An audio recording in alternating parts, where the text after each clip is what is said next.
All right, we are now live. Sorry, we're a little bit late. Complicated business. Welcome to the show, everyone.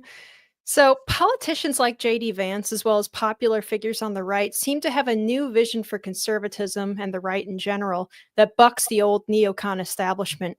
But is it really novel, or is it actually just a return to tradition? We'll discuss and debate that and what the right might look like after Trump. Also, the Supreme Court has strangely determined that ATF gets to decide if a gun part is a gun itself and can be regulated like one. And another thing Republicans have talked about for years and years is finally on the table: defunding Pravda. I mean, NPR and PBS. Sorry, Big Bird, you gotta go. All right, we are going to talk about all of this and more in episode 489 of the In the Tank podcast.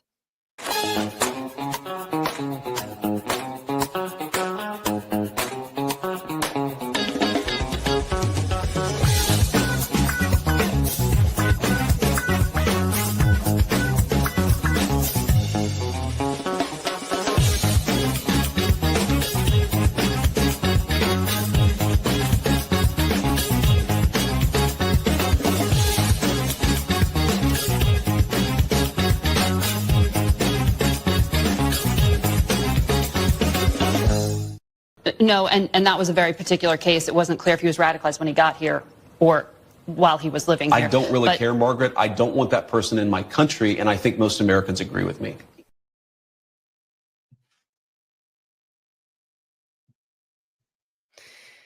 Just love that clip. All right, welcome to the In the Tank podcast. I am Linnea Lueken, and today, as usual, we have Jim Lakely, Vice President of the Heartland Institute. Jim, how are you?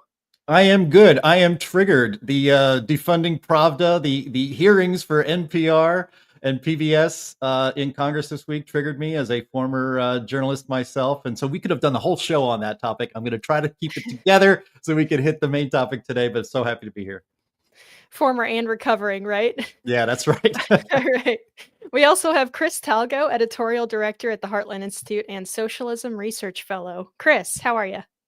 I'm doing good. Today's opening day for baseball, so I think it's, a rite of passage. Spring is here, and hopefully the Chicago Cubs will win the World Series this year. You're going to have some enemies in the comments for that one. All right. We also have Sam Karnick, Senior Fellow and Director of Publications for the Heartland Institute. Sam, how's it going where you are? Quite well, thank you. I hope everything's going well over in the headquarters there. Yeah. Well, I think Chris is the only one that's at the office today. Oh my goodness. Me and Wanda are holding it down. Yes. And part of the reason we're late is like a scramble to get Chris back on the pod. He just disappeared when we were backstage before the thing started. And so apparently there was a power surge or something. Power went out and but got the computer rebooted and here we are. All right. Classic Illinois. All right, before we get started, as always, everyone, if you want to support the show, you can go to heartland.org/inthetank and donate there. They won't let anybody give us super chats anymore because we say things that YouTube doesn't like. Also, please click the thumbs up to like this video, and remember that sharing it also helps break through some of that suppression that YouTube has on us, and even just leaving a comment also helps. If you're an audio listener, you can help us out by leaving a nice review. All right, so today we are beginning with our favorite top of the show segment, which is Unhinged. And so may I present for our viewers' deep consideration the illuminating wit of Representative Jasmine Crockett, who has been just so crazy lately. People are starting to wonder if she's actually right-wing controlled opposition, because she is not helping the left distance themselves from the crazies at all. She has been paraded in front of cameras all over the place lately. And she recently spoke at a human rights campaign event where she called Governor Greg Abbott, who is paralyzed from the waist down, Well, we'll just play the clip and you guys can listen for yourself if you haven't seen it yet. Because we in these hot ass Texas streets, honey. Y'all know we got Governor Hot Wheels down there. Come on now. And the only thing hot about him is that he is a hot ass mess, honey. So yes. Huh. Well, that's awkward. Okay, well, it actually kind of reminds me of that one time. I don't know if you guys remember this. I think I only remember this because Steven Crowder made a joke about it. But that time Biden told Missouri Senator Chuck Graham to stand up so that people could see him in a crowd. He was also wheelchair bound. But at least Biden's was like an honest gaffe. He apologized like 2 seconds later, and Senator Graham didn't seem to take it too badly. Crockett's comment, though, I don't think it's quite the same thing, guys. So Jasmine Crockett has become the vocal opposition, but it's interesting because she is always, dropping F-bombs and, just saying like very crude things. Her style, her delivery, it's very juvenile, once again, very crude.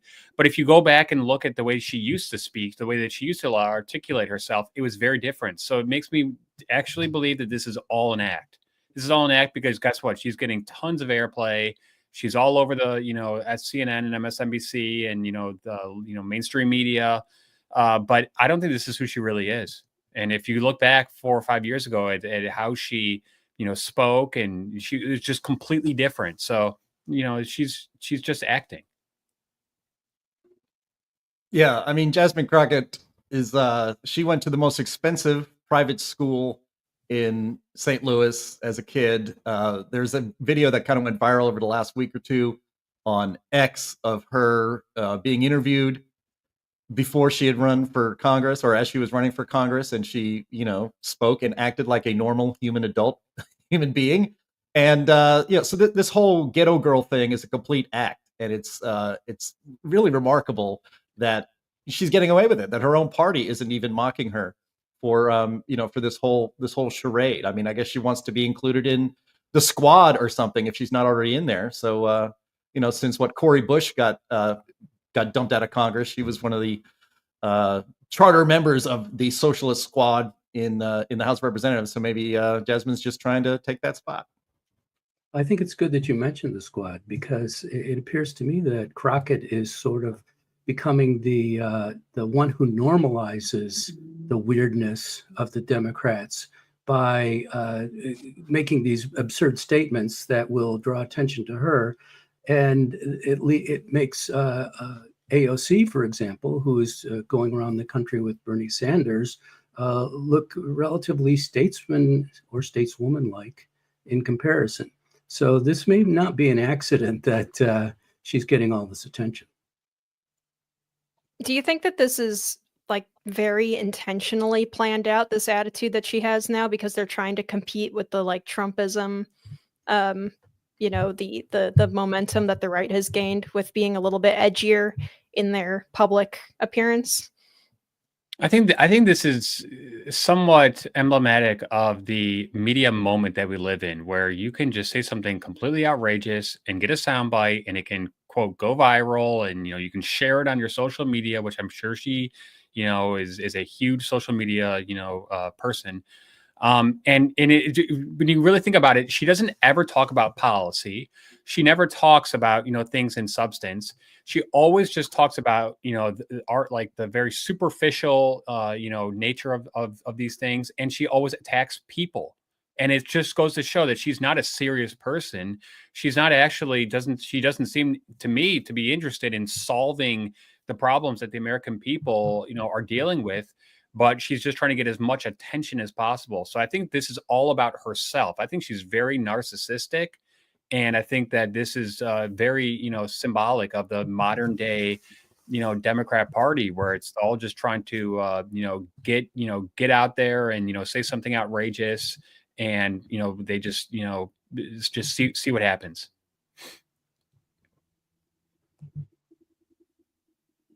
Absolutely. Thank you.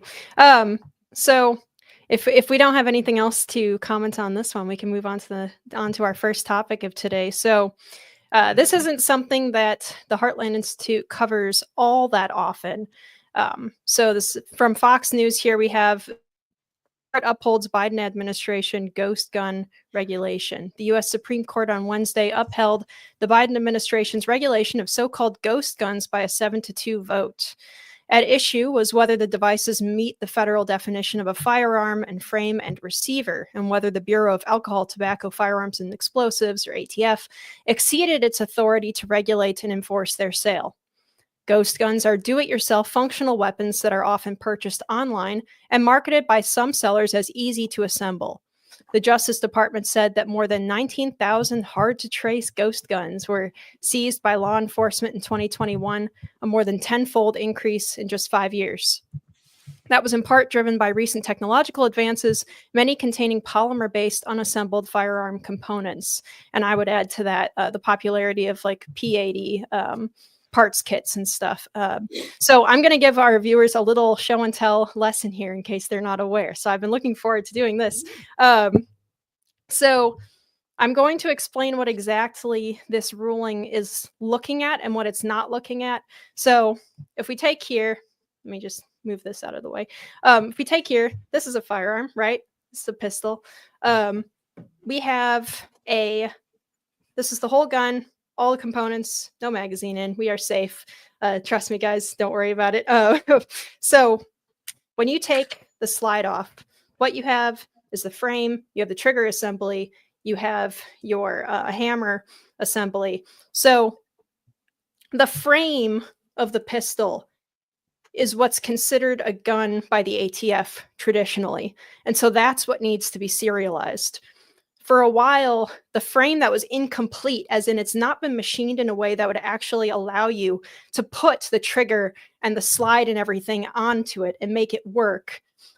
So this is one that needed to be sanded down, cut a bit, drilled into, whatever, in order to make it functional. That was what's called an 80% frame. And that was not considered a firearm. That's what they mean when they're talking about a ghost gun. Biden's ATF changed that. So now 80% frames, as in just either the polymer, like the plastic part, in this case it's metal, but just the frame is considered a firearm or a gun. So they now will require a background check to buy just the frame, not with the trigger in it, not with the hammer assembly in it, just the frame. Gun right advocates argue that this is silly because it's arbitrary and an incomplete frame is obviously not a gun. There is a very funny joke that runs around on X right now where people just show like a block of aluminum and they say this is an incomplete receiver for an AR. Is this a firearm? So it's a little bit complicated. I have a good breakdown here by someone in the 3D print and Second Amendment law space named Ivan, who gives a good summary. This is on Twitter. If we can pull up, I don't know if we have the link for that. I posted it in the email earlier, but otherwise I'll just read it. This is from a user called @NaviGoBoom, who says, my summary on the Vanderstock ruling: bad things. All-in-one kits need serial numbers, background checks. Polymer 80 frames and things as easy to complete as them need serial numbers and background checks.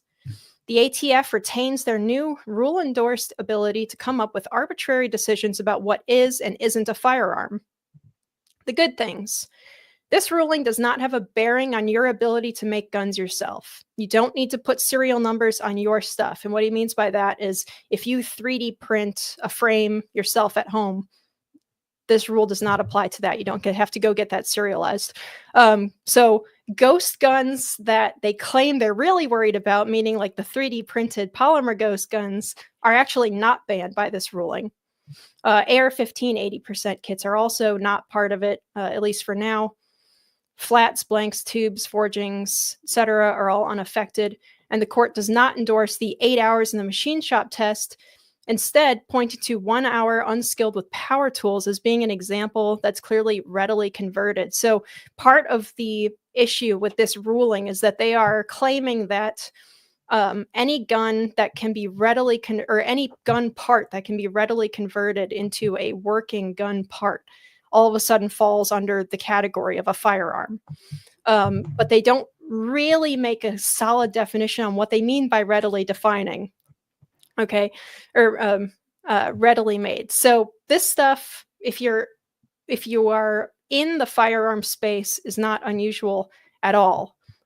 Recently, just a couple years ago, the ATF sent a very popular gun YouTuber to jail for nearly 50 years for selling machine guns, when what he was actually doing was advertising or promoting a thing called an auto key card, which is a little metal card, like a business card size thing, with a picture of a part on it that the ATF alleges can transform any AR into a machine gun. It doesn't actually do that, and the ATF was unable to prove that it could do that, but they still threw him in jail, as well as the inventors of that gimmick card, and his lawyers are still fighting about it. So like I said, we don't talk about gun stuff a lot here at the Heartland Institute, Chris, but it is important, so I wanted to bring it up today. The ATF might be one of the most capricious departments in government. Anyone who's ever thought it was okay to like shorten a shotgun barrel found that out really, really fast. So do you think that Bondi's DOJ can actually step in on these kinds of issues? Or do you think it's just going to be like another Republican administration that ignores this stuff as it's getting eroded? Well, I really hope they do. And, I'm confident that they will. And, I've been at Heartland for 7 years now. And, when I first started here, we did, a lot on guns and gun rights because, the Second Amendment is one of the most, important, significant rights that we can have. And there's a very good reason why it was put there. It was put there because the founders knew that if you disarmed the people or made it, exceedingly difficult for them to get a gun, that that was a threat to their liberty, a threat to our liberty, and it is.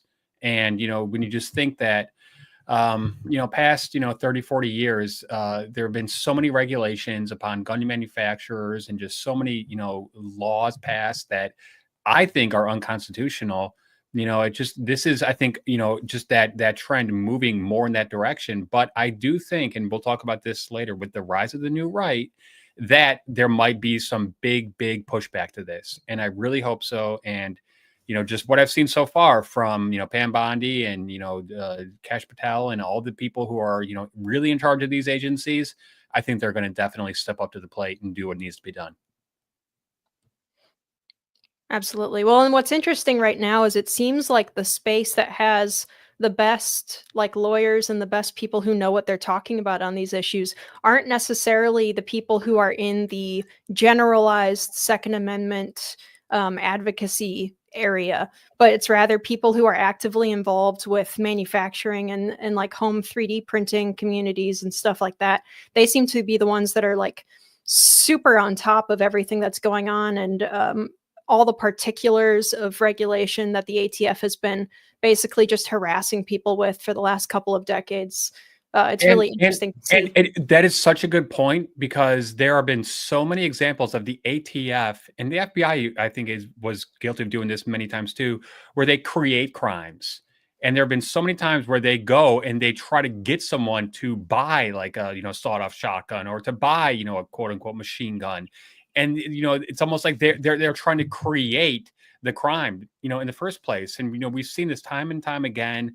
And it's I really hope, and from what I saw this morning, where the FBI and some other agencies worked with some some local and state agencies in Virginia to go and get the leader of MS-13. That's a big deal. We should be going against people like that, not people who are manufacturing quote ghost guns. So that's what this should be about. And I really think that we're going to see a reorientation of these agencies is to actually going after real criminals, not Americans who are abiding by the law, but maybe running afoul of these incredibly complex regulations that I think are unconstitutional in the first place. Absolutely. Sam, what do you have anything to pitch in on this? Yes, I do. The first thing that the court should be asking is, where in the Constitution is alcohol or tobacco or firearms mentioned as something for Congress and the president to regulate in any way. It's not there. That is all for the states to do. And so when and then of course there's the Second Amendment on top of that, saying specifically that they can't regulate firearms.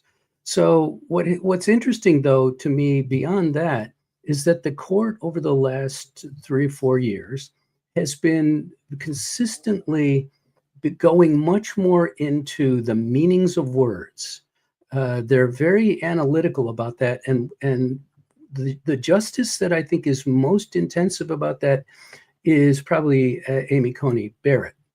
And I think what's going on here is that in this present case, the use of language, it has been pretty kind of sneaky.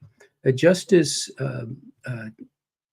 Thomas, in his dissent, wrote, Congress could have authorized ATF to regulate any part of a firearm or any object readily convertible into one, but it did not.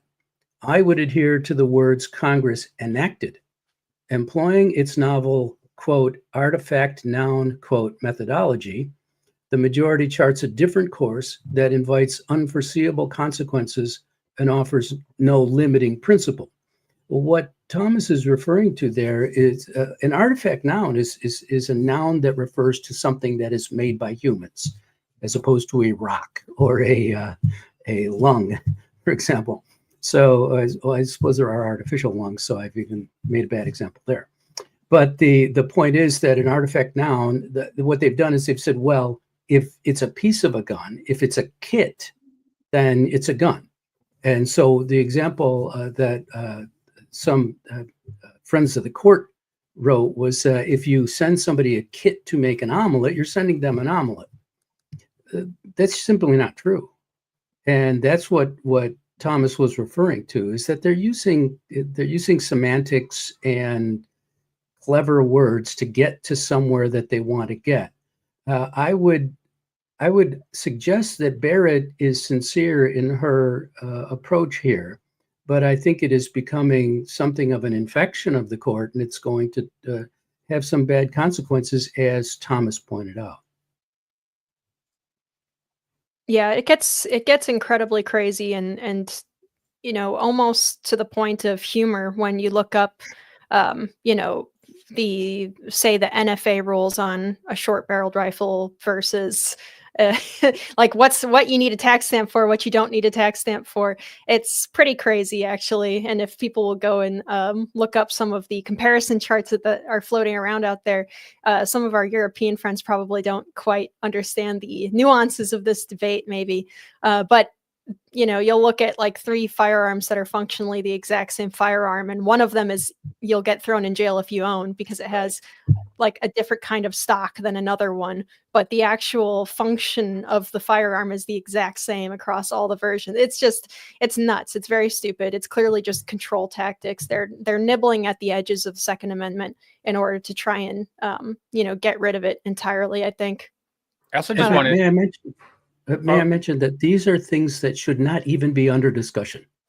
Congress and the president have no authority to deal with any of this, and all of this should be shut down. The court should have shut it down decades ago, but they choose not to.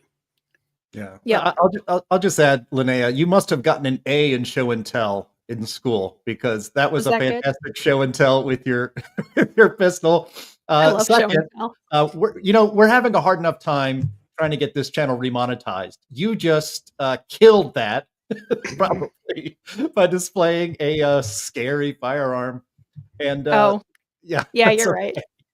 Oh yeah, no, we're never getting monetized. Yeah, we're never getting remonetized now. So you got to go to heartland.org/inthetank to support this program for sure. That is the best way to do it. For the purpose of the YouTube moderators, this was a fake gun, a real fake gun. That's right. And it's for educational purposes only. Educational purposes only, yes. And, all right, just don't give it to Alec Baldwin, okay? That's right. Keep that away from Alec Baldwin. No, I would not give him. And third, it's like,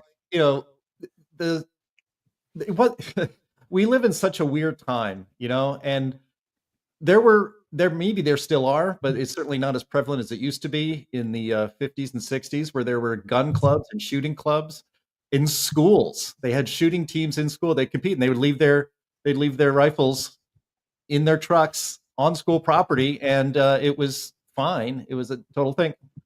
It was just totally normal. And now we live in a society in which the media and our government, especially, they're exploiting an irrational fear of firearms that has developed in the public consciousness to do what you said, is nibble away at the Second Amendment little by little.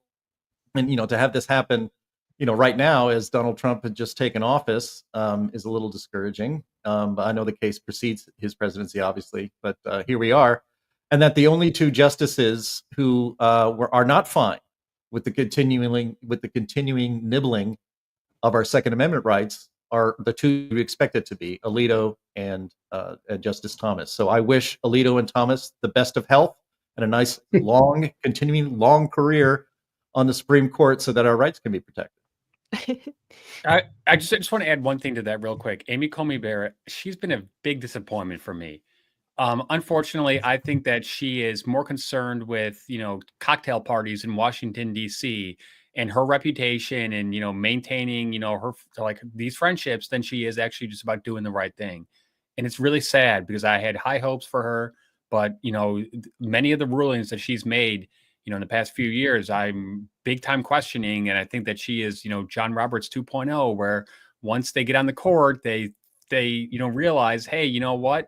We're not always going to stand on the side of constitutional principles. Sometimes we need to just kind of bend it because, we need to make sure that we stay in, the good graces of, all these DC elites. So, I mean, I know that that's a little bit conjecture on my part, but I can't help but wonder if that's what's going on here, because she was such a constitutional, originalist. And all of a sudden she's making these, strange, bizarre rulings where she's twisting herself into a pretzel. And I'm just, it's disappointing.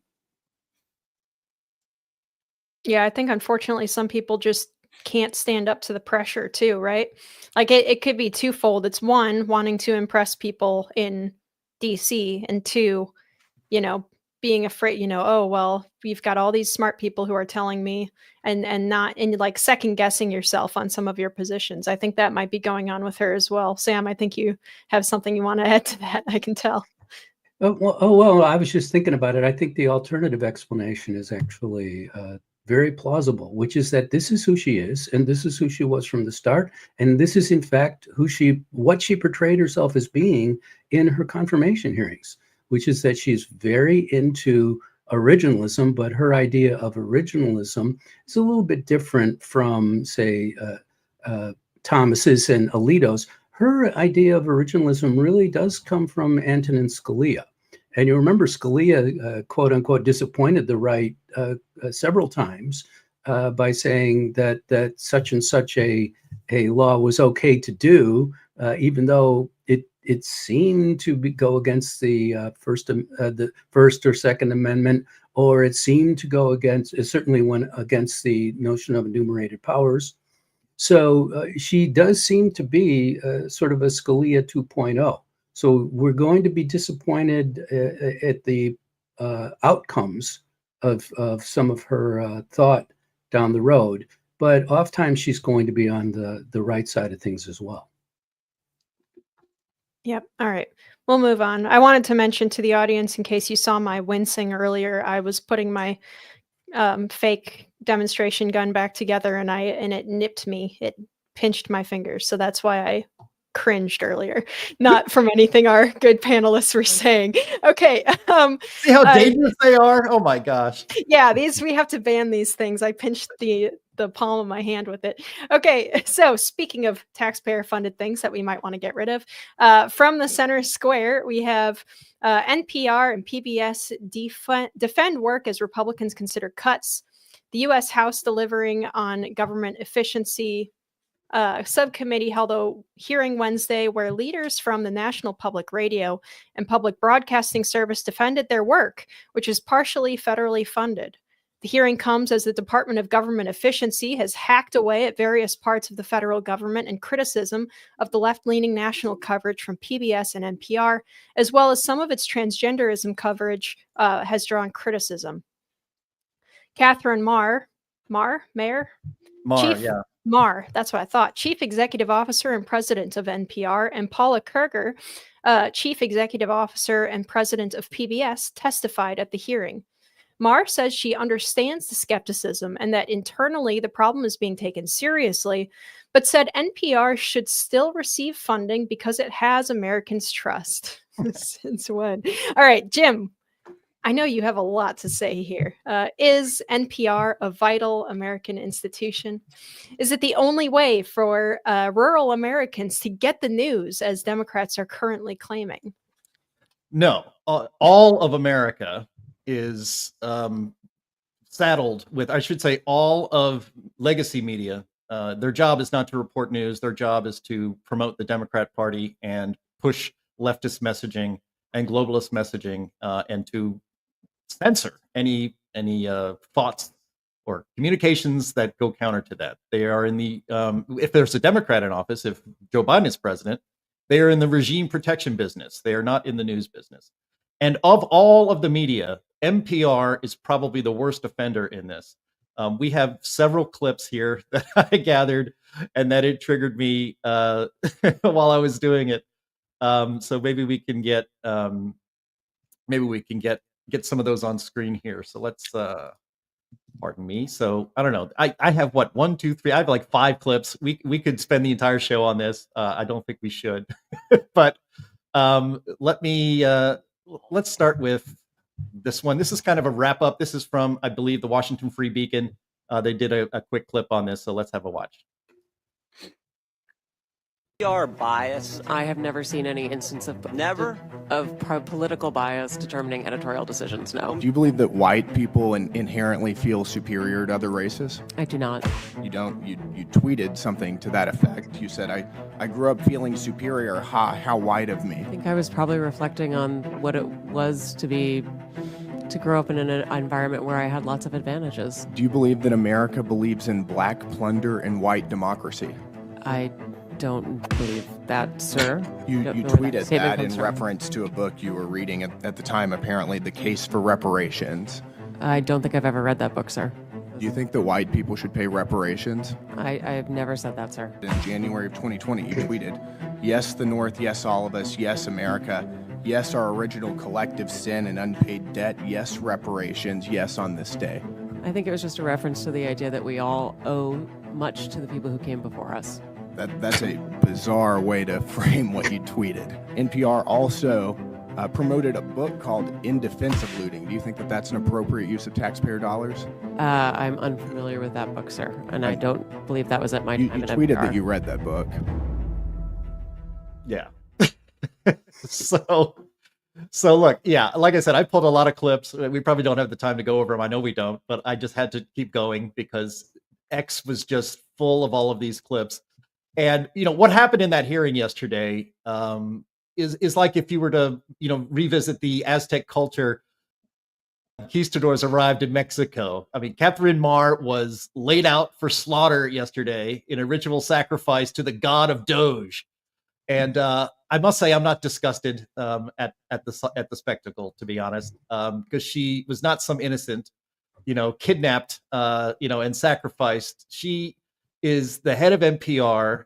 Catherine Marr, before this, was the head of Wikipedia or Wikimedia, the company that controls Wikipedia, and gave speeches about how she gave TED Talks, of course, TED Talks, and with that tone of voice that is so annoying in a typical TED Talk, like she's talking to 10-year-olds, and she knows best. And she talked about how the pursuit of truth is actually not something we should be doing at Wikimedia, at Wikipedia. It's not because there is really no truth. There is your truth and your experiences, and that is better than actual truth, which explains a lot, because I tried for years to get the Heartland Institute's Wikipedia page to not be completely full of lies. I think the only thing they have correct on our Wikipedia page is our address. The rest of it pretty much are all lies. And I tried to have it corrected, and I was shut down. And Wikipedia is great if you wanted to look up, say, the years of the term of James Madison as president. But if you want to do anything on any controversial, quote unquote, controversial topic, like a conservative organization like the Heartland Institute, Wikipedia is full of lies. This woman is actually the perfect head of NPR because she is a global elitist to the T. She was what organization? She had affiliations with UNICEF, the Atlantic Council, the World Economic Forum, the State Department, Stanford University, the Council on Foreign Relations. She grew up in wealth and privilege. She married into more wealth and privilege. She is completely out of touch with the American people. And as in some of the questioning, as Congressman Jim Jordan pointed out, they did a survey, and they have 87 staffers that do editorial work at NPR. 87 out of 87 are all Democrats, and she is sitting up there getting hammered about this sort of thing, the bias and frankly the lies and the narratives that NPR is involved in. And she says, no, we are an objective, unbiased news organization. Your tax dollars are paying her salary. Your tax dollars are paying for everybody's salary over there, and for NPR to exist. They always say every year, every time we should start defunding NPR and PBS, they bring out Big Bird and they bring out Elmo, and they had them crying and like, oh, your children will now cry with Elmo and Big Bird because Sesame Street is gone. Sesame Street is actually gone. HBO bought it, and I think they're dumping it now because they can't make money on it either. NPR, if it wants to be American Pravda, NPR is free to do it. Just not, we shouldn't be having to pay for it. They should be able to find rich globalist Marxists like where she came from, and she knows all these people. They can fund NPR. And then we shouldn't be funding it. That's all I have to say about that. That's actually not all I have to say about that, but it's enough for now. I remember in 7th grade social studies class, Mr. Levitsky, shout out to Mr. Levitsky. I hope he's still alive. He was an awesome teacher, really, got me excited and into politics and history and all this stuff. And he had this thing where we would watch the McNair-Lair News Hour, and we would pick like 3 current event topics, and we would just write like a couple of paragraphs. Never going to forget this. That back then, this was probably 93, 4, 5-ish, like that time frame. It was actually pretty down the middle. And, now it is completely not down the middle. It is totally biased towards the left. We all know this. It's just totally obvious. Okay. In terms of funding, so NPR, I believe, receives $500 million in federal funds per year, but that is not the extent of federal funding that they get, because they also receive money from public stations that have to kick back funds to NPR. So there's that aspect of it as well. And they've received tons and tons of money from liberal foundations like Ford Foundation and all these others, Rockefeller Foundation, all these others. So they, like these universities, are just sitting in money, yet they are just squealing like pigs about to be slaughtered because we're saying, hey, wait a second, we got to cut off this 500 million, direct, tax, from taxpayers right to you. They can obviously go on without the 500 million. They could probably also go on if they were just to be completely, on their own, privatized, and not even have to get any sort of, payments from local broadcast stations. These things were, originally intended to, I guess, be a competitor to the big 3, NBC, ABC, and CBS. NPR, for example, was founded in 1970, although if you really look back, it was chartered during the Great Society of Lyndon B. Johnson. So it was obviously, a politicized entity, I think, from the get-go. But you know what? We live in a completely different media environment. There's streaming services, there's Sirius Radio, there's social media, there's YouTube. There are so many ways for people to get the news that they, want to get. And it does not need to be a publicly funded, news, organization. So to me, it's just, it is so obvious that NPR and PBS are, very, very much, as Jim said, just, relaying, leftist talking points. I listen to it every once in a while, just to kind of hear what they're saying and how they're framing things. It's wild. It's, out of this world. So, you know what? I'm so glad that Marjorie Taylor Greene, Jim Jordan, and these other people really held their feet to the fire. And like Jim said, I mean, this woman is just so out of touch, and she is so, just it makes me sick to watch her, get in front of Congress, and they're literally showing her what she said a few years ago, and then she's saying, "Oh, I've evolved since that, and I don't believe that anymore." But you never came out and said anything against it. The only time you said anything against it is when you were, put on, in front of Congress, and you were made to respond to it. I would have a completely different, opinion of this if she had come out maybe 2 years ago and said, you know what, I was getting caught up in the 2020 George Floyd crazy stuff, and I went too far. But she never did that. She's never done that. And we know, I think, that, it was a not genuine, apology. She never said, you know what, I apologize for saying those things. It was just very much more about trying to obfuscate. So I don't know. The American people, I think they see through this, and I think that this is the beginning of the end for NPR and PBS, and I'm very glad. There never was any. Chris rant. Go ahead. People don't appreciate the Chris rant enough. Sorry, Sam, what were you saying? No, there just never was any justification for public radio, television, or anything of the sort. There never was. You say, well, in the 1960s, oh, geez, there's only 2 TV stations in this city. We need another one. It's like, well, what would be so wrong with people reading books and newspapers and magazines? or we need a radio station. Why? There are tons of radio stations. They're all over the place.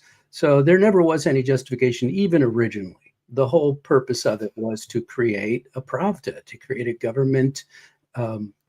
government-owned product and government-run product that would basically, let's say, send messages to the American people and try to train them up to think the way the government wants them to.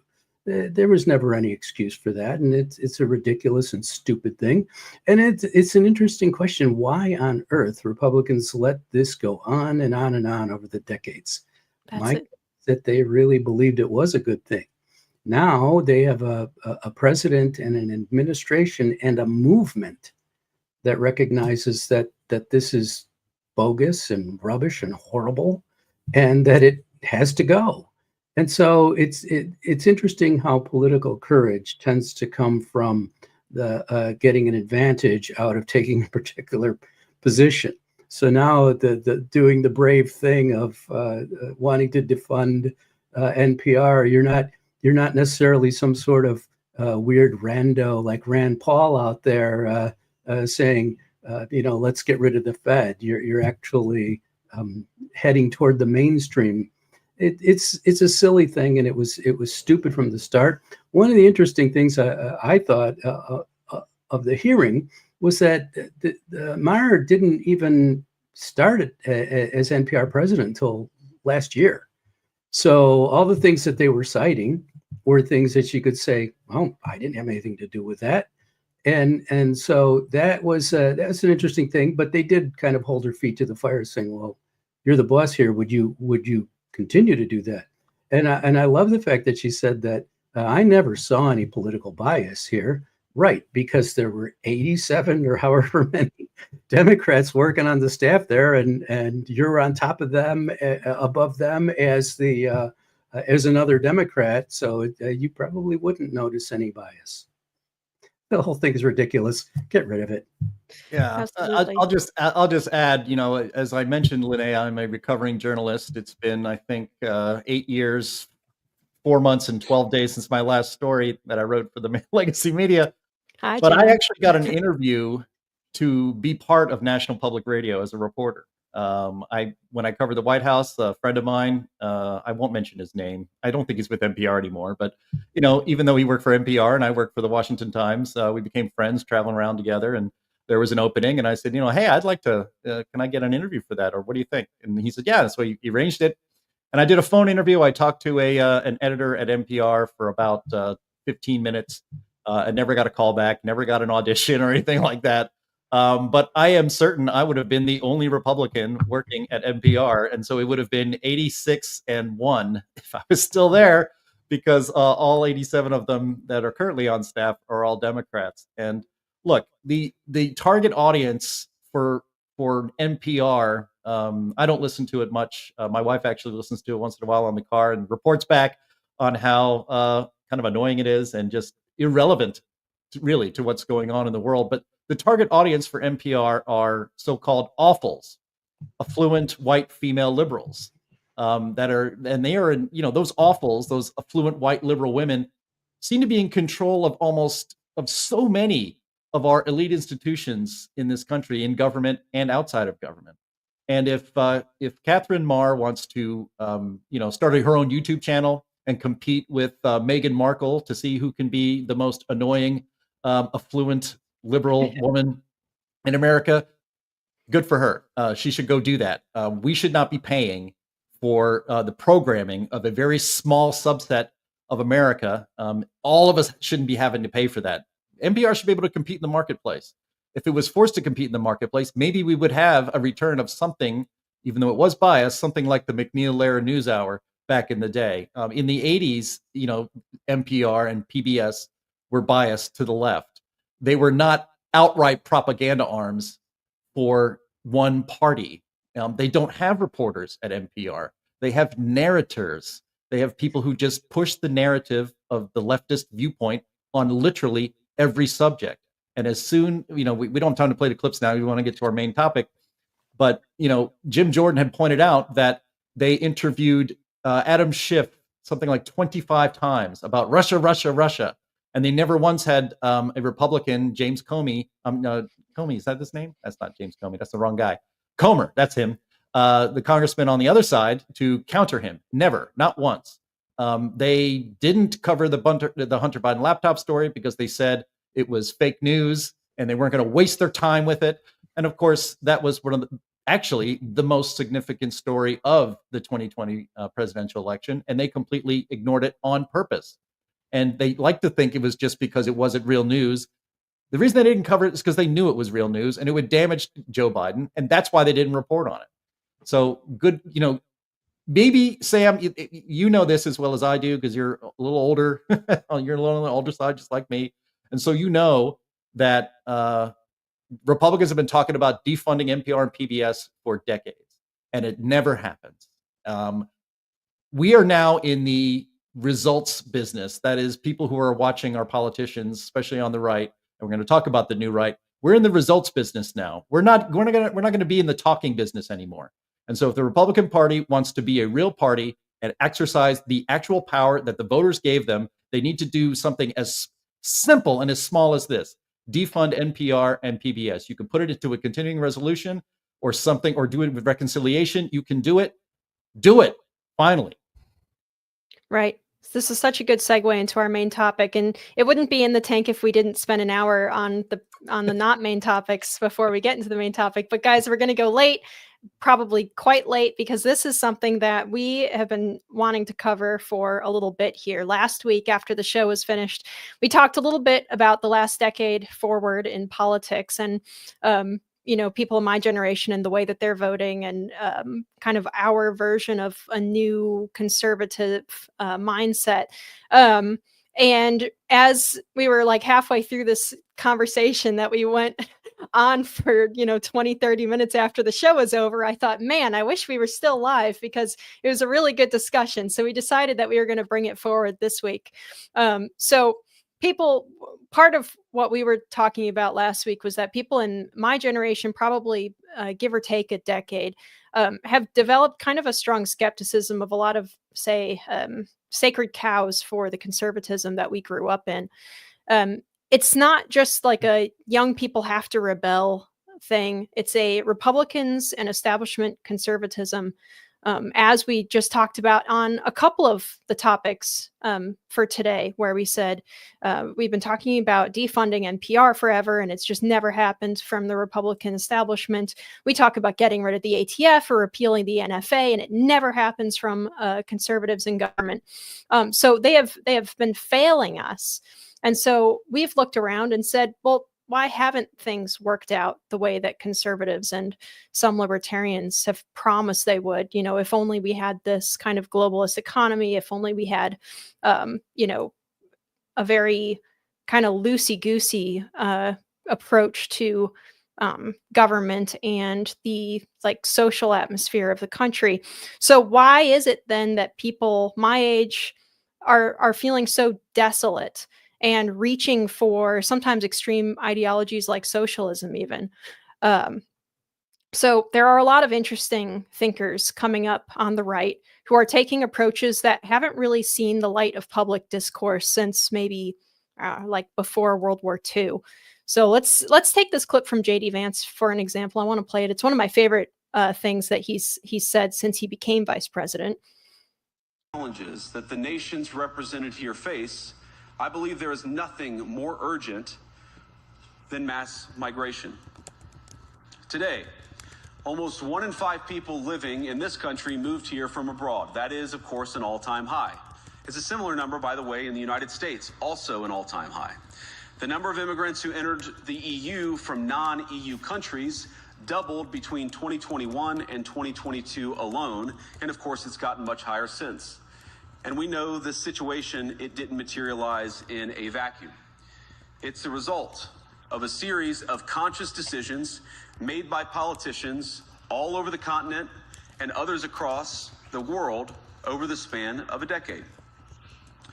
We saw the horrors wrought by these decisions yesterday in this very city. And of course, I can't bring it up again without thinking about the terrible victims who had a beautiful winter day in Munich ruined. Our thoughts and prayers are with them and will remain with them. But why did this happen in the first place? It's a terrible story, but it's one we've heard way too many times in Europe and unfortunately too many times in the United States as well.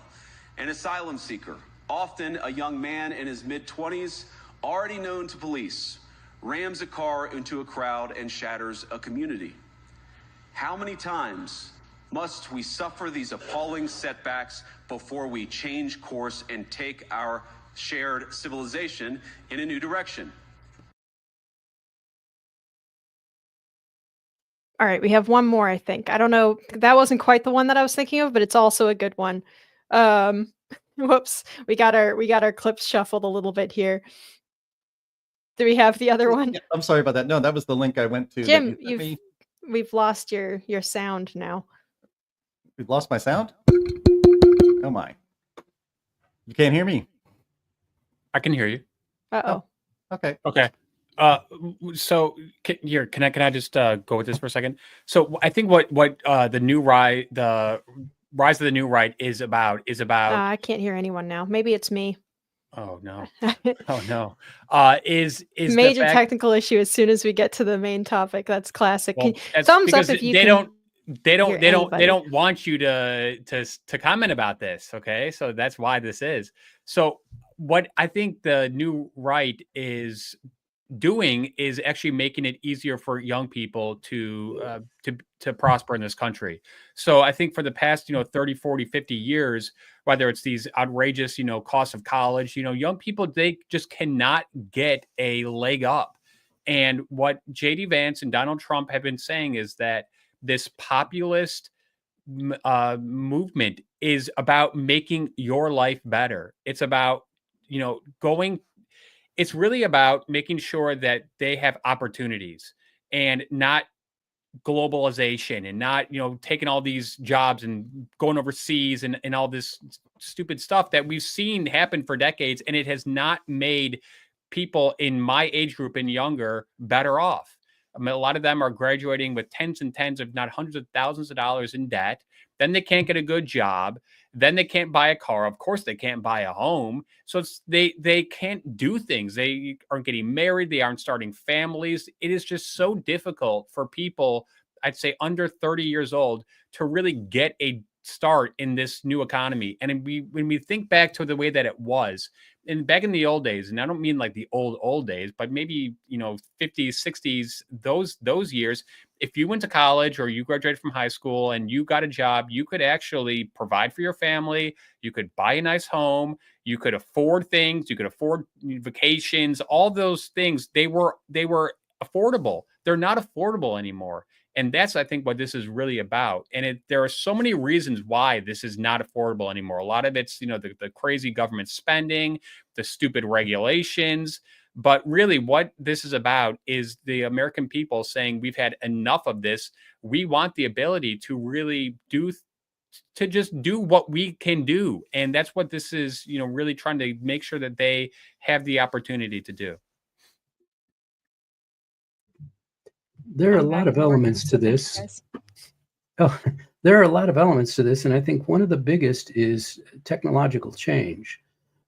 A lot of the objections to what American society has turned into have to do with the impositions of government on the people, and the people have been basically stuck just accepting whatever the government does.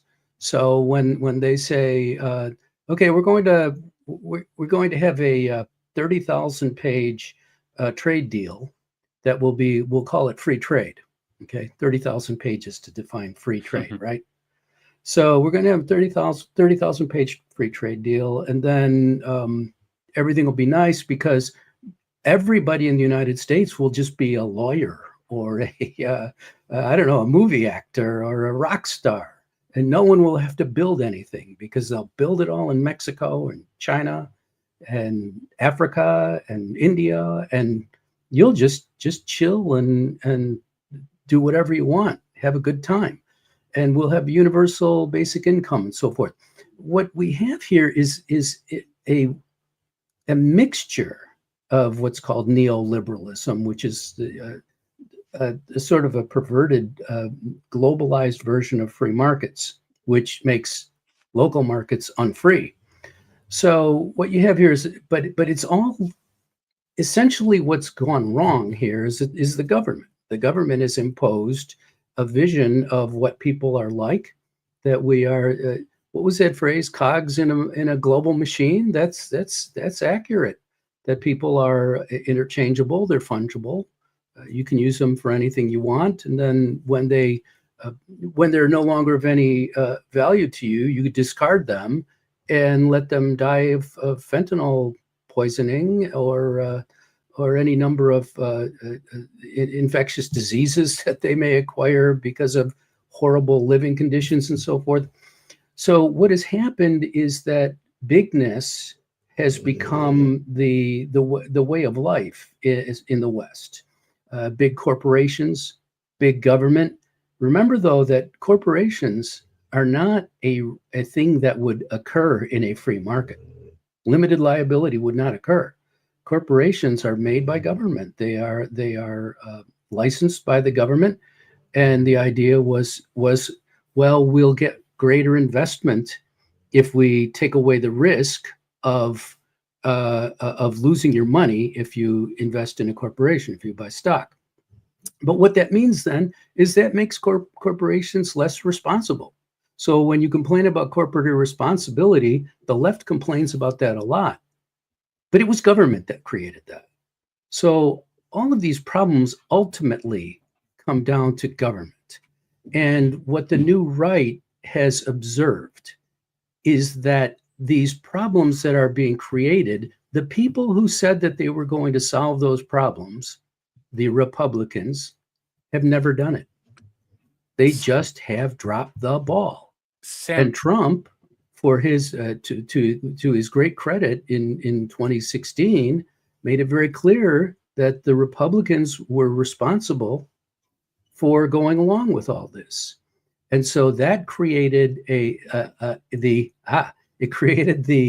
the permission for this new movement to arise, and technology, especially communications technology, made it possible for it to spread very rapidly. So what we've come to the point now where the things that government has done for multiple decades now, all the things that we talk about week after week, for starters, the things that government has done for multiple decades have infected the people. They have undermined enterprise, personal responsibility, individual strengths, and they've taken that away from people. And the new right has recognized that frankly, the National Review type of right went along with this, and they were actually critical to it being sustained over the decades. And they've said, enough, we're not going down that path anymore. And I think it's great because they're actually going back to the pre-World War II right. The whole impression is of a small government, local control, pro-liberty, self-reliance, sound money, traditional values, and yes, Christian orientation that the right had before World War II, and the rise of the conservative movement in the 1950s, which was especially policed by National Review for multiple decades thereafter. Well, sorry. Go ahead. I was going to say, yeah, that's it's interesting. And I'd like you to expand on that history, Sam, because I know you've spent a lot of time engaging with that. And that's something that what I guess you could call like the dissident right, which would include like Aaron McIntyre, Kurt Yervin, and a bunch of other folks on that kind of side of what I would put. I want to be clear on what we mean by the new right, in that we don't really have a clear, like there's no specific definition for the new right. What we're using this term to mean, and you can see from our thumbnail, like there's a huge range of personalities in that thumbnail, and there's even maybe not even ones that I would agree with or that make up the coalition that I would lean towards, but are nonetheless, being influential in some way or another. But like, it's a totally different coalition than what we had during the Bush years. And we have, I think we might have found the correct clip for Vance, but he's going to articulate some ideas in this clip that I hope that we can play. Jim, yes or no? Challenges that the nations represented here face. I believe there is nothing more urgent than mass migration. Nope, you played the same old one. It's I'm the shorter sorry. one. It's the clip. It's the clip you gave me. I'm sorry, Linnea. But it's not those people that are determining this. It's the policies that they're espousing. And Sam, real quick on the corporation thing. I am not, in the business of defending corporations, but I think that what led them to do what they've done and, go overseas and outsourcing and all this stuff was government policies. Right. So if we reverse those government policies and incentivize corporations to come back to the United States, that will be a boon to the American economy and the American people. And we're seeing that. We're seeing Donald Trump say, hey, Hyundai, come build a steel plant here in Louisiana. We will make it affordable for you to do that. And we're seeing these corporations respond to that. I also think that a big part of this is the crazy wars that both parties have been fighting for 20 plus years. And the fact that the American people are really sick and tired of that. And we saw the Republicans really jump on board on that after 9/11. And I was totally for the invasion of Afghanistan, but then that led to the invasion of Iraq, which at first, according to the media, it was necessary to do, but then we found out, no, it wasn't. And there have been so many other instances with Ukraine, on and on and on, of the United States spending our taxpayers' money on these foreign wars that the American people don't even want anymore. And Liz Cheney and Adam Kinzinger and all those Republicans, they've been booted from the party because the party no longer represents that. I think that's another huge portion of this. So there's the economic thing, there's the international relations thing, but there's also the cultural thing. And finally, this new right, J.D. Vance, Donald Trump, there's so many others that we can name. What are they doing? They're saying, you know what? There's two genders. Sorry, everybody. We know you don't want to hear this, leftists, but there are two genders, and we are going to make sure that we do that. What are they doing on climate? They're saying this whole climate change is BS. I saw so many Republicans from George W. Bush to Liz Cheney, on and on and on, who were totally on board with the climate scam. Donald Trump came out of nowhere and said, no, that is complete BS. We need energy dominance. J.D. Vance is doing the same thing. I think those are the big issues that the people are saying, yes, finally someone is speaking on behalf of it. Call it populism, call it whatever you want, but it's really just common sense America First policies. For so many decades now, the United States has been we've been told that we need to be part of this global economy, and we're global citizens. We're not. The world is made up of countries. Donald Trump is putting America first, and he's saying, I am going to do things that are in the best interest of the American people, and especially younger American people. Education, school choice, on and on and on. That is, I think, why so many people, especially young people, are jumping on board this, quote, new right. Because what they've said is, we reject the uniparty. We reject the GOP of Mitt Romney and the Bushes. And, what happened in 2015 and 2016 when Donald Trump came down that escalator and took on all those people, including Jeb Bush, and just threw them to the side and said, you know what? No, this is not what the American people want anymore. It took so many years for the Mitch McConnells and the John Thunes to on and on and on to finally say, you know what, we got to probably go in this guy's direction. It didn't happen overnight, but it took almost a decade. And I think that we might see a similar thing happen on the side of the Democrats, because I think that the status quo of the Democrat Party is done. I hope that they don't go down the squad crazy left road, because I feel that would only be 20% of the American people who really want that. And we do want to have a two-party system. We want to have common sense Kennedy-esque Democrats who are for America first, who are for low taxes and pro-business, pro-economic growth. That's what we want. That we want to have two parties that are competing and have very good ideas about the future. There's also a lot of stuff that's coming down the pike that is going to really revolutionize our society, our world, our economy, and all sorts of things. AI, quantum computing, giant data centers. The GOP is jumping on board that and saying, we are the ones who are going to take us into this new golden age. You can't do that without fossil fuels. You can't do that without the United States becoming, an industrial powerhouse again. That's what I think this is about. And that's why so many people, especially young people, are responding to that. Because you know what? The bottom line is, it's common sense. Yeah. Chris, you brought up an important point, which is that the right has always been anti-war.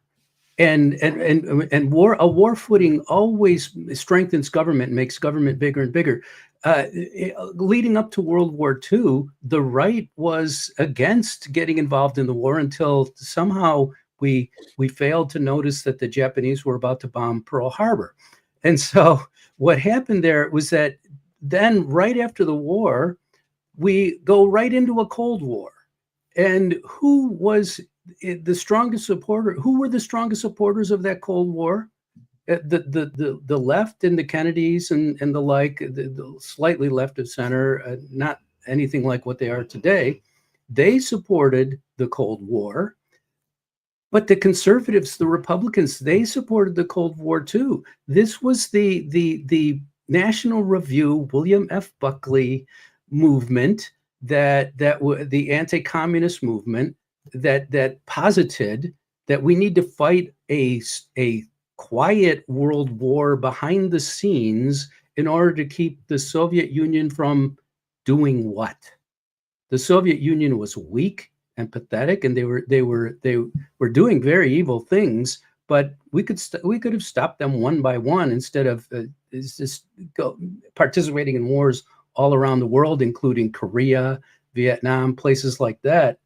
This was the right that managed to push all this into the forefront and put the nation on a permanent war footing.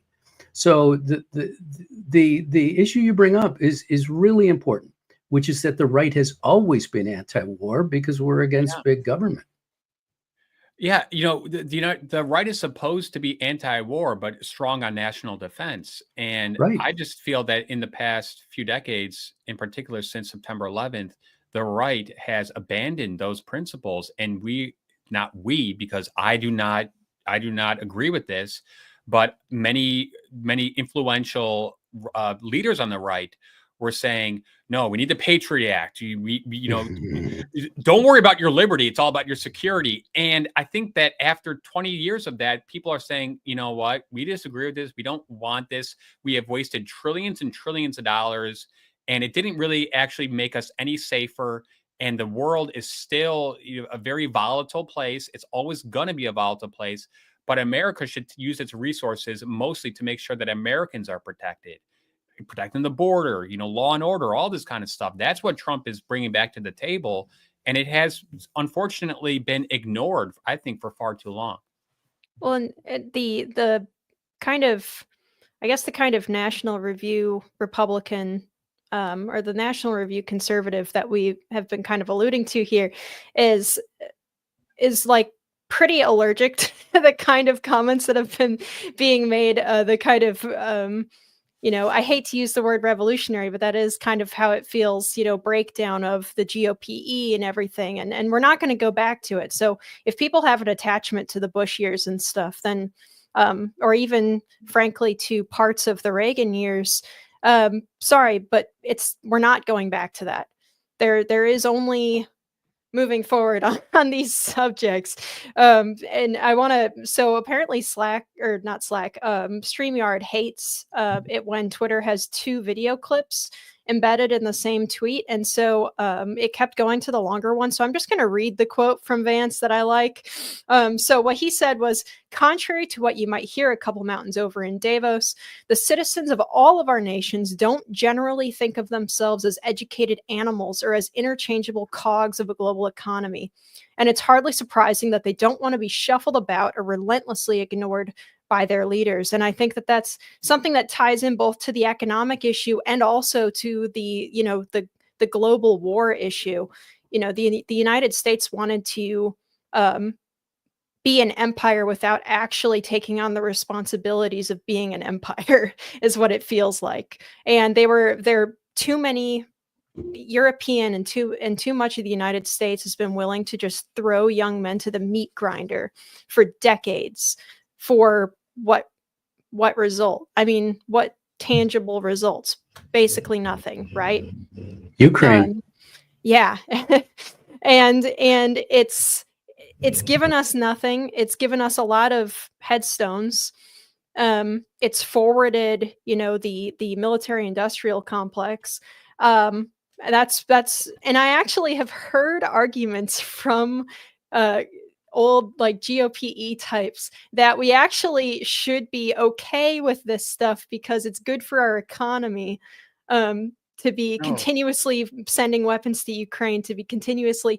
No, I don't care if it is good for our economy in terms of numbers on a chart or something, then maybe we need to rethink how much deference we're giving, line goes up on a chart.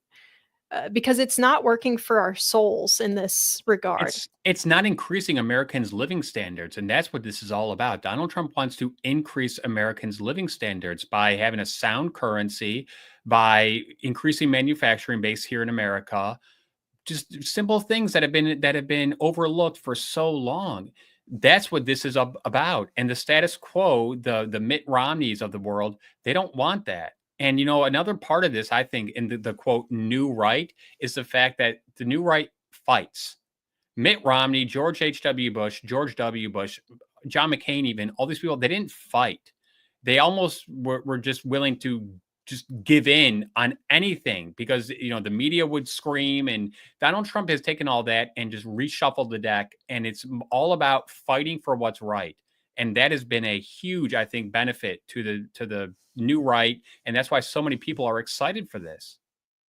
Remember that in the 90s, we did have a movement that was pretty much new right. What the current new right was already happening then. You had Ross Perot and then especially Pat Buchanan. And what happened with Pat Buchanan was very interesting is the National Review had a big issue there and with multiple authors, many authors, all saying Pat Buchanan is anti-Semitic. Now, what on earth? It's a ludicrous claim.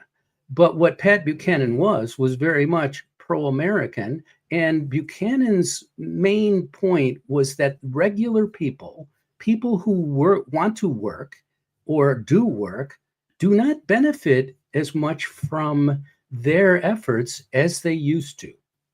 That's simple. That's a simple story. And guess what? It was right. It was true. He was right. And so National Review, for some reason, was terrified of this person and cast him out just the way they'd cast out the John Birch Society, and they cast out everybody that they feel is going to make PBS stations say mean things about Republicans. Well, if Republicans are just the tail being wagged by the Democrats, what good are they? Well, the answer is they're no good, and that's there you go, and that's what's happening. Yes, they tried to read Trump out of the movement, but the reason that was wrong and stupid was because everybody then said, well, if he's not the movement, then I don't care about you. I don't care what you have to say about him because I'm hearing good stuff from him. I'm hearing that he cares about me. You don't seem to. Yep. And that is the key thing, that the true right of this country has been there all along, but it's been suppressed by, frankly, East Coast liberals who go under the aegis of conservatism and infected the Republican Party. And many of them, of course, a vast number of them were originally not just liberals, but leftists or Marxists. And National Review was itself started by a whole lot of Marxists. So none of this should surprise us. But if there's anything that should surprise us, it's that we finally got through it. It's over. That people look at that and they go, "Oh, down with Trump." It's like, well, down with you.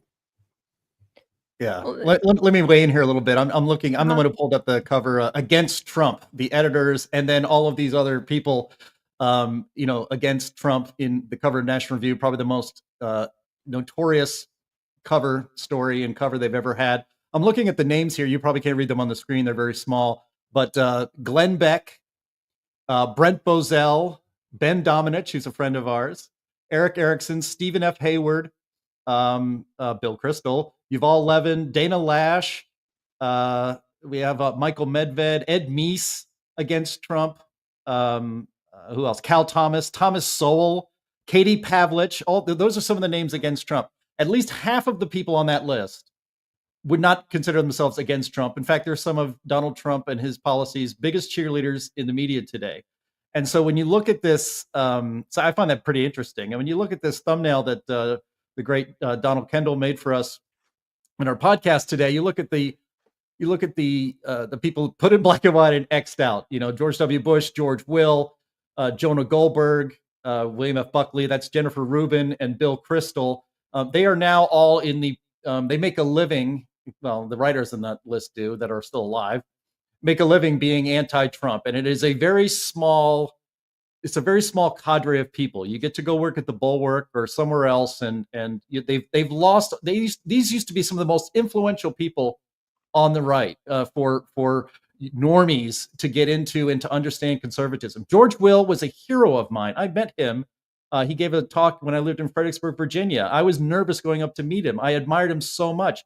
He was the best reason to watch This Week with David Brinkley. He was just fantastic and brilliant.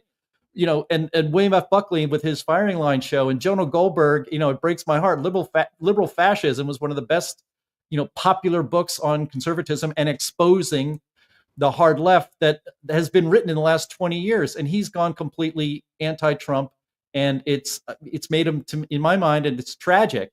It's tragic. I can't read him anymore. And you look at the people that we have on the top of the thumbnail that are in color. You have RFK Jr., you have Tulsi Gabbard, you have Matt Walsh, who's with the Daily Wire, and you have JD Vance, of course, and even Megyn Kelly, who had it in her to take Trump down, and she campaigned for him for the first time ever. She campaigned for a presidential candidate this last election, and she is a full-throated Trump supporter. And what I think, I mentioned this on this podcast quite a bit, the rise and success of Trump broke the brains of a lot of people. It broke the brains of Hollywood, and it broke the brains of what we now call the old right, the irrelevant right that's way far back in the rearview mirror. And it's also broken the left. The fact that RFK Jr., who was a Democrat his entire life, he's Democrat royalty, and now he is part of the MAGA movement and Trump's administration. The reason why there is the rise of a new right with a much bigger tent, the big tent that they used to talk about on the GOP in the 80s and in the 90s, this tent is bigger than it's ever been, and it keeps growing. And the other side of that coin, the other reason why there is a new right is because of how radical the Democratic Party has gone to the left. One person we do not have on this thumbnail is Elon Musk. Elon Musk was a Democrat his entire life. And then he saw that Twitter had banned the Babylon Bee because they called Rachel Levine the man of the year.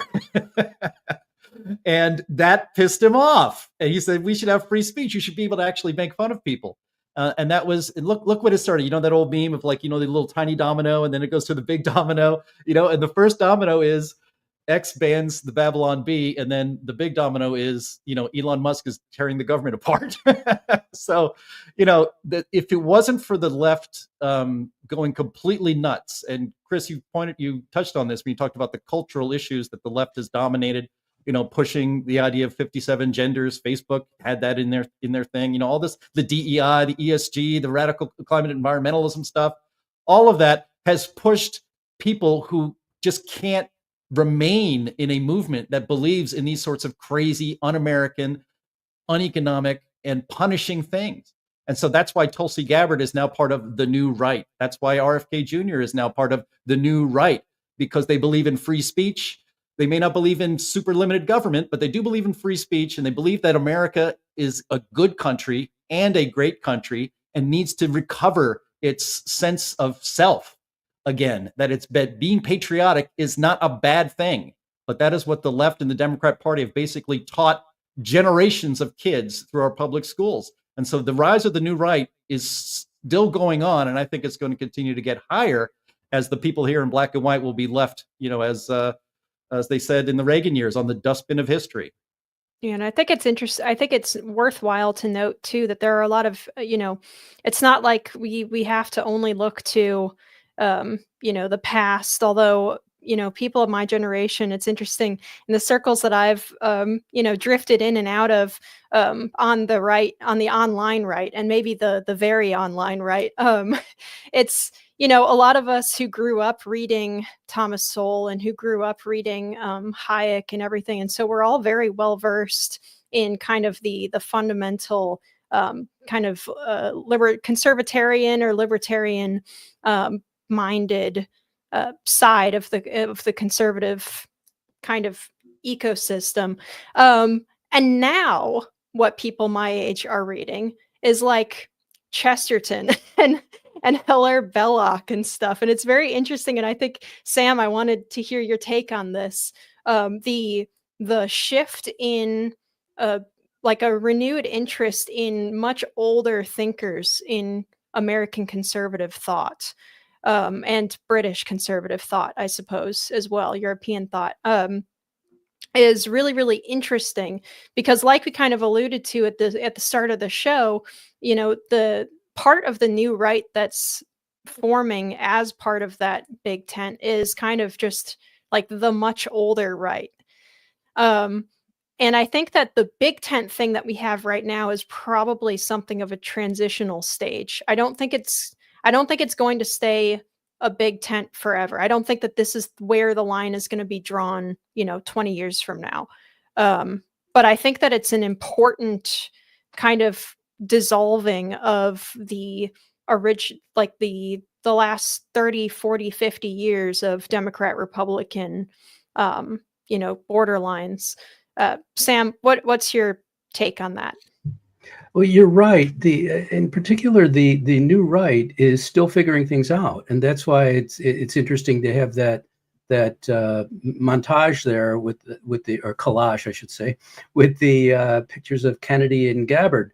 It's true that the right is still figuring it out, but I think the outlines and the principles and the ideas are pretty set, and they are the pre-World War II right.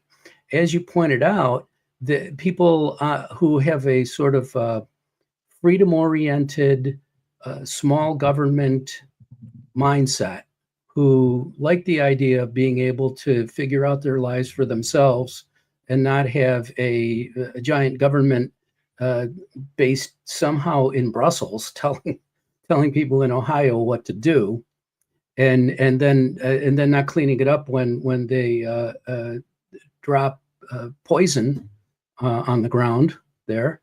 I think that people look at that and they go, well, obviously this system doesn't work. Where can I find thinkers who look at things the way I do? And so what happens is you've got a very much of an intellectual ferment on the right that is not occurring on the left. So there's a great bubbling up of thoughts and ideas and discussions. There's a lot of contention and even some anger that goes with it. Yeah. But what's really going on there is people are exploring things. They're exploring new ideas because they know that the ones that we've been living under for decades don't work. They're inhumane and inhuman. And so as people start discussing these issues, somebody says, well, the G.K. Chesterton actually had this idea called distributism. I don't know if it would work nowadays. And it's an odd idealistic thing. But what distributism was all about was that common people should have a certain amount of economic independence. That's really all it is. And you heard Ross Perot say that. You heard Pat Buchanan say that. You heard Ron Paul say that. And then you heard Donald Trump say that. And so people are looking back to these pre-World War II people on the right. I don't call them conservatives. The conservative right now is you're conserving the welfare state and the sexual revolution and all kinds of other things. So and the administrative state, I don't think that that's anything really to be admired. That's my opinion on it. But the entire right was horribly infected, I believe, by the fusionist National Review point of view, and there was much good to be found in fusionism, but ultimately it was a big government program. It was a liberal program. And that's why if I had to name what that old right was, which is not the old right is pre-World War II. If I had to name it, I'd call it the left right, because it really was a leftist right. And it was almost like a mock right. Maybe we should call it that, the mock right. Because when you read that National Review issue that Jim put up on the screen there, it is really appalling that, wait a minute, this isn't what America is about. The right has always wanted to go back to the foundations of what America is all about. And so in order to do that, you have to do what I think it was C.S. Lewis who said this, who's another one who's getting a good deal of admiration nowadays, and well-deserved. But Lewis said, when you're on the wrong track, what you have to do is you have to just go back until you reach the fork where you went wrong, and then go down the other path. And that's what the right is doing, in my view. Is they're going back. They're going way back past the National Review and the 1960s and Barry Goldwater. So they've gone back. Obviously, George W. Bush going way back past that. And then they go, well, Barry Goldwater, yeah, he was okay, but look what happened since. And then they go back, well, National Review, yeah, the anti-communism, it did kind of lead to some of the things that we're looking at today. So they go back, and it's only before World War II that you can start to see a right that looks like the people that love America and want this place to be what the founders of the nation intended when they built it. So I think that's the key, and that's why people are going back to these thinkers. I guess I think what strikes me, real quick, Chris. What strikes me when you look at that list of the people on the cover of the National Review against Trump, and the purpose of that issue, and from a publication as important to the conservative movement as National Review, they were staking out a claim that conservatism is incompatible with a Trump presidency. Right. And they said, "Stand with us." Their famous motto is "Standing athwart history, yelling stop." They were standing athwart a Trump presidency, yelling stop, and a lot of people that were standing with him have left. And I think what's really, when you talk about the old right and the new right, is that that was a bad bet. And what we've actually seen, the reason why some very principled people like Stephen F. Hayward and Ben Domenech and others have embraced Trump and Trumpism and his 2 terms as president, is because it's a conservatism that actually gets results. It's a foreign policy that is not, expansionist and, like you said, the neocons and all that kind of stuff. So it was a more reasonable, pro-American foreign policy, not just in wars, but in trade and in diplomacy and everything else. It was an American first energy and economic policy. And those were things that I thought I was always for. And I thought that's what conservatism was always for. And instead, the National Review types, I hate to say it like that, but those people, they put their standard down, and it's getting very lonely there, and they've lost a lot of their influence. And I think it's a tribute to those who once were on that cover have decided to go with their principles, and that is in the direction that they are in now. I still think the United States is primarily a center-right nation. I think that the polling shows that. And I think when you look back to, let's go to 2012, for example. So 2012, Obama was not polling very well. The economy was still pretty bad. The American people were not happy with the way the course of the country was going. But we put up Mitt Romney. And Mitt Romney was the left light.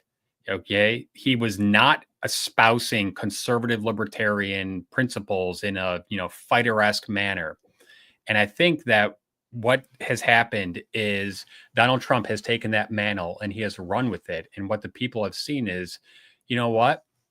When a guy comes into office, says he's going to do these things and just does them, that's what we want. That's what we like. It's his policies, but it's also the fact that the United States, we were told in 2012, we were told in 2016 too, that the GOP was on the verge of extinction, and that Hispanics would never vote for the GOP, and that Black people would never vote for the GOP, and young people would never, ever vote for the GOP. And what we saw happen in 2016 was Donald Trump made a little bit of inroads with some of those groups. And then they went back to 2020 and voted for Joe Biden. And then they had to live through 4 years of torture, a terrible economy, terrible foreign policy, just terrible cultural policies, just across the board, terribleness. And I think that was a giant wake-up call. And what we saw in 2024 election was a lot of Hispanic people saying, you know what, this whole illegal immigration thing, we're over it. We're done with it. We want the guy who's going to come here and crack down on that. Young people saying, you know what, we're actually going to vote for the guy who's actually going to protect, women in men's sports. Okay. All those kind of things, I think, is what really led to the rise of the quote new right. And as long as Republicans stay true to that message, because it's resonating and it's going to resonate with the Heartland people for, I think, decades to come, I think that they can have a hold on power for a very long time. And if they go back to the old way and say, whoa, we got to go back to the more like left light stuff, more spending, more foreign wars, more climate change BS, that the American people are going to say, man, you guys, you had it right for a little bit, and now you went right back to the bad stuff. So I think it's a very pivotal point. I hope that J.D. Vance or whomever becomes the Republican candidate in 2028, that they take this America First, MAGA agenda, whatever you want to call it, and just run with it. Because I think if they do, that they will be in a position of power for a very long time to come. And that is a good thing, because the policies that they are putting into place are great for the American people. And the policies that the Democrats have been putting in place for a very long time have been very bad for the American people. This is not about politics, it's about policy. And like Jim said, it's all about the policy outcomes. It's not about the intentions of those. Obamacare was intended to lower healthcare costs, and do all these things. They didn't pan out. Donald Trump's policies pan out.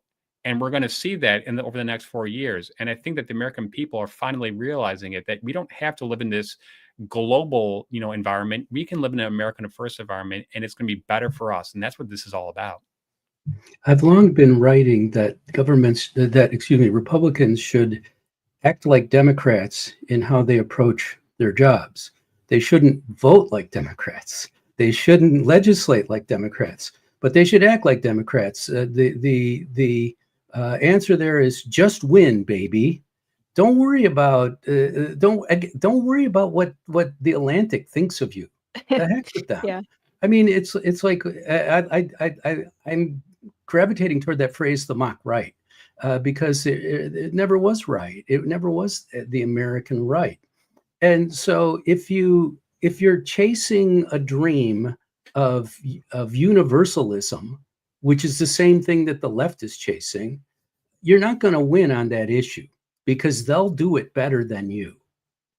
We saw it under Joe Biden. He was the best at doing that. It was, and we've all seen the results. And so now, but what was great about it, and Chris, you brought this up, is that we had to go through 4 years of misery, and we all knew that was coming, that it was going to be miserable. But what really happened there was that the misery created a whole bunch of 80-20 issues, where 80% of the people are on one side and 20% are on the other side. And the Democrats and the mock right, the Lincoln Project and all those goofy people, the Bulwark, they're all on the 20% side. And here we all are on the 80% side saying, well, this is a transgender thing. I mean, come on, these guys are beating up girls. There's something wrong with that, And so it's simple common sense, but it took a certain amount of courage on Donald Trump's part, or I would suggest that he's probably on the other side of the Aristotelian mean, which is reckless. And that I think we needed that. In 2016, we needed somebody who just said, I don't care. I'm not going to win anyway. So I'm just going to tell the truth and create this discussion. And instead, he got elected. So I think that's really where we're at. We have a different kind of mindset out there now available to us. It's not finished by any means. It's going to take a while, but it's a pro-American mindset in its very foundations. And that, in my view, is a good thing. And like Jim said, it's what I've always been for. Yeah, I think just to kind of wrap things up a little bit here, but someone recently said on X, and I can't remember who it was probably Lomez or Chris Rufo or someone like that. And they said, or maybe it was McIntyre, I'm not sure, but they said that the person who wants to win will always beat the person who wants to be left alone. Which is something that, like, my heart, because I always grew up, I was that conservatarian who said, I just want to be left alone. I don't want to, inflict anything on anybody else. My lifestyle is my lifestyle or whatever. But man, have the last couple of decades shown that is kind of a toothless commentary to make. I just want to be left alone. Well, that's all fine and good. But the other side wants to defeat you and crush you under their boot. So it's time to you have to be standing at your gate with the plastic gun. Yeah. You have to win. and people dang it, people want a country. They want a good country. And like Vance articulated so well over there in Europe, people don't want to just be another widget in the global economy that gets tossed out, and borders don't matter, your culture doesn't matter.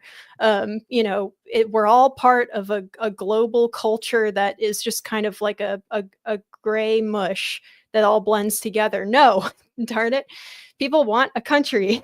People have loyalties that are stronger than just the GDP. All right. So, and I think that's some of what Trump has really touched on very well. And so just to close us out, I want us to go around, because I know that Sam is always reading stuff, and I know Chris is always reading stuff, and I know that Jim is as well. 2 books in the last couple of years that have like influenced your thinking on the right here. For me, I think I would probably go with Orrin McIntyre's Total State, which was very, very good. Also, a book by a professor, Rizard Legutko's The Demon in Democracy, which is about how liberal democracies can kind of slide into totalitarianism on accident or on purpose, directed. So those are my 2. Sam, what you got? I'm going to go with War and Peace by Leo Tolstoy first, which is set during the Napoleonic era. And the central premise of the book is that the whole great men of history notion is false, which is that social forces and stupidity and circumstances make history. And I think he makes a great point there, which is this, that being free to live your own life is the one thing that people really want. And all the rest of it is a bunch of rubbish. So I let me just go with that one. And if you have time to read a 1,600-page book, you will profit greatly from it. All right, Jim. Yeah, I would also the Total State by R.M. McIntyre is mandatory reading, I think, and it's highly recommended. And also his YouTube channel. You should check out all the stuff that R.M. McIntyre does. He has very interesting conversations with just himself and with you and with other guests as well. So I'd highly recommend checking him out, making him a regular part of your consumption. And also, on a little bit lighter note, I suppose, The Anti-Communist Manifesto by Jesse Kelly. Not exactly a huge intellectual. The guy's a former RV salesman who is and Marine who has made himself quite a career in media these days. But what I like about the messaging of that is the Anti-Communist Manifesto. He is one of the few people. R.M. McIntyre is another one who will call the modern left what it is, and that we do have communists and commies in our government and in our culture that are trying to take over the world. The communist dream did not die in 1989 when the Berlin Wall came down or when the Soviet Union dissolved in 1991. The dream is still alive for the global left, and that's a pretty clear-eyed view of it. All right, Chris? I'm going to go with America's Wise Man. Victor David Hanson, his book called The Dying Citizen was just amazing. It really encapsulated everything that we've just talked about. But I'm also going to go with another book, and it's conveniently located right behind me, and it's called The Great Reset. And as you can see, it's with Glenn Beck, Justin Haskins, and Donald Kendall. Justin Haskins and Donald Kendall work here at the Heartland Institute, and Glenn Beck, although he was on that cover, apparently, he is definitely pro-Trump, pro-MAGA, pro this whole new right thing. And this really, I think, summarizes and explains the globalist agenda. It's called Glenn Beck with Justin Haskins, Joe Biden, and the Rise of 20th Century Fascism, The Great Reset. This is a couple of years old, but it's still extremely timely. I highly recommend it. And I think that Glenn Beck has had a change of heart, and I'm very glad that he has. All right, well, I'm going to cut us off right there. That's all the time we have. We went way over, but I think it was worth it. We'll see in the comments if people are mad that we went for 2 hours almost. But I could have gone on for another probably hour on this topic, gotten a little bit more specific, but unfortunately we are a bit time limited by our schedules. So thank you everybody for tuning in. We are live every single week on Thursdays at noon Central on Rumble, Twitter, YouTube, Facebook, wherever. For audio listeners, please rate us well on whatever service you're using. Leave a review. Thank you so much to our usual panelists. You guys, Jim, anything to plug? No, you can follow me on X at Jay Lakely. Follow the Heartland Institute on X at Heartland Inst, and always visit heartland.org. All right, Chris? Yeah, heartland.org. We've got some policy papers coming out. One's on the CSDDD. Go read it. You'll learn all about it. We got a tax cuts paper coming out. And Sam Karnick just wrote an awesome paper about the economy and tax rates and the ironclad law of revenue. Highly, highly recommended, especially with all this reconciliation stuff going on right now. You have stolen Sam's pitch. Sam, what do you have to pitch? Oh, that was very nice, and I really appreciate the compliments, Chris. And I agree with you 100%. People should read it. Also, check out my Substack, stkarnick, substack.com. All righty. Thanks again, everybody. We will see you again next week. Goodbye.